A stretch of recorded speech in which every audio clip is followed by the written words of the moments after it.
Could some spirit guides be of the false light? Who are we really calling upon when we ask our guides and angels for help? They could be false light beings that pose as angels and helpers from the astral realm, and these types usually want something in return. Now that the veils of illusion or dissolving, we are finding out that not all of our so-called guidance has our best interests in mind. If you have been following my articles, you know there have been several articles about the false light matrix or demiurge.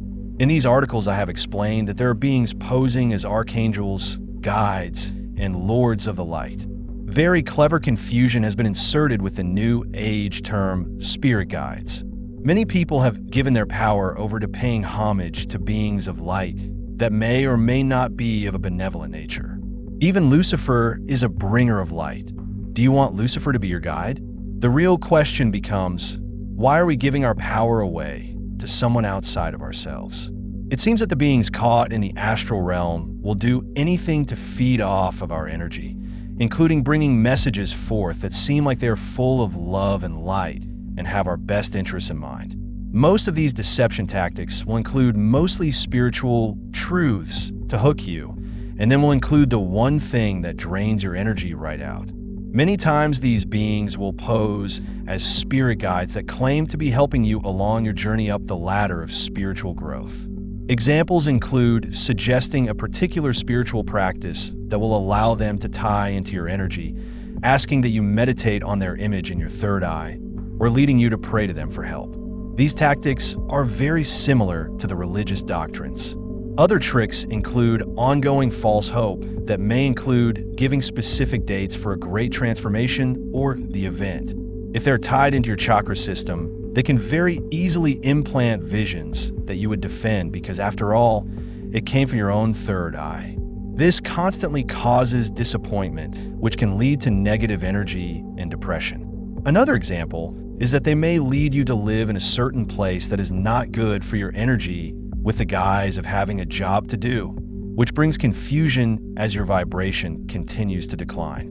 Many people have stated seeing Jesus in an apparition state in person or have had an ascended master appear before them. Some people see these beings in their third eye in a meditative state or have dreams about them. Sometimes these beings actually enter the third eye. False light beings easily have the ability to emulate feelings of love and home during this kind of contact by taking your energy and mirroring it back to you. This false love that they project is recognizable because it is the same tactic they use to trick souls into staying in the reincarnation cycle over and over again. There are definitely beings from the true light, outside of the demiurge, that are available to help guide us. True beings of the light would never tell you what to do. They are not allowed to directly interfere with humanity. They would never jump into your third eye, solar plexus, or other energy vortex. But just as a child grows up and learns how to be independent, the real lesson is beginning to be realized. Since we are all aspects of Source, we as Source do not need any outside protection. Recognizing any being that is greater than you automatically leads to giving your power away by thinking you are lesser than that being. It doesn't mean that you cannot call on your true higher self team for a bit of matrix assistance. However, calling on a bit of assistance and giving the power away to master your own matrix are two different things. The biggest fear of the false light beings is for us to realize that we are a fractal aspect of Creator Source being that has the ability to create reality and manifest from the organic background energy void. They do not want us to realize that they have been feeding off of our source energy because we are their last vestige of hope for survival, as they are disconnected from source energy. All we need to do is believe in who and what we are, and the barriers begin to dissolve. Just like anything else, it takes intention, dedication, and belief in yourself. The one thing we can count on is our true essence, and the best thing we can do for ourselves is to be that essence. Our physical bodies have an amazing ability to discern, and learning to listen to the body's clues and cues is important. When something doesn't feel right, you have to go with your heart over what a supposed guide may be telling you.